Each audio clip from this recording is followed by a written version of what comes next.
Boom. So one of the last assault teams I led that was going over, in this instance, over to Iraq. As a team leader, your job as the officer and then as the chief, that's kind of your partner in crime, is to is to do a lot of things.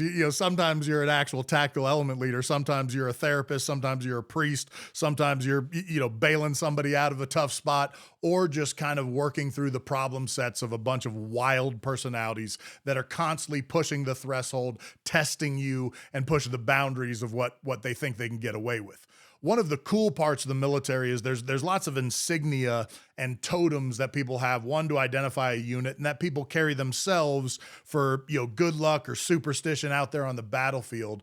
There's two that people have come to know well, but we trade coins. They're unit coins, which is actually like a metal coin that usually has a unit insignia, a saying, or some cool design on it that you trade those coins.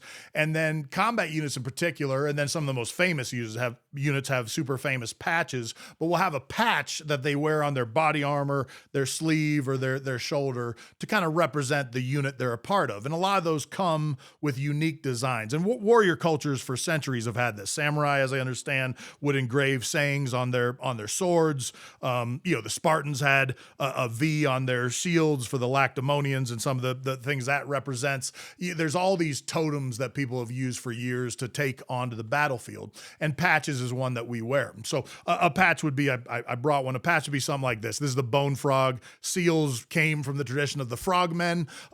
This is kind of the new version of the frogmen, kind of bone skeleton frog. But this would be a patch, like I said, that would go on your body armor or be with you.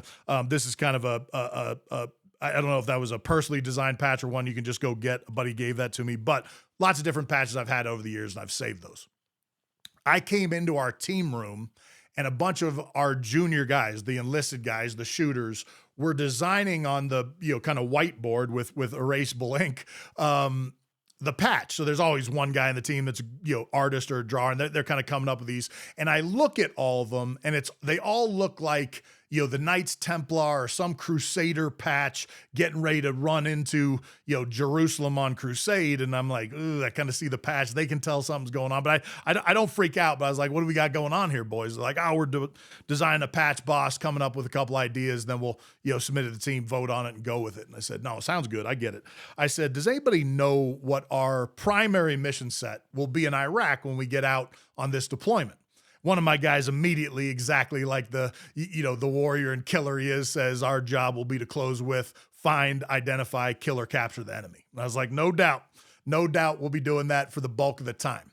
Our actual that's a byproduct of what we're doing. Our actual primary mission set, as dictated by the force commander that's running this deployment, is to partner with, train, and operate with the Iraqi army so they can actually take over the security of the country, learn to do that job, and we can get out of there.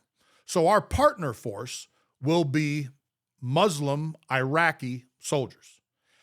If we're partnering with a teammate over there in their land, does it make sense for us to bring a Christian-looking Crusader-type patch as if Richard the Lionheart is heading down to Jerusalem to try and win it back from Saladin? This is just, I'm asking you, do you think that will be the good way to become a team linked with the Iraqi military?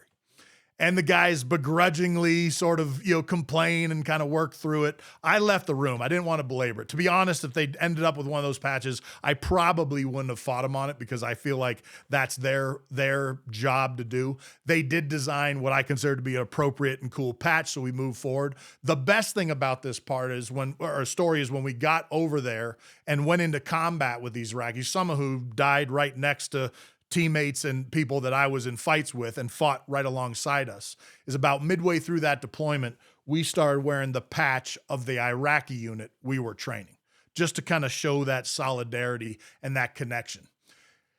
You might have a totem that you use or an insignia or a design or a logo that goes with your company, your family, something that you like to wear out in the world. Make sure the meaning, the kind of force and spirit behind it is right. Ever onward.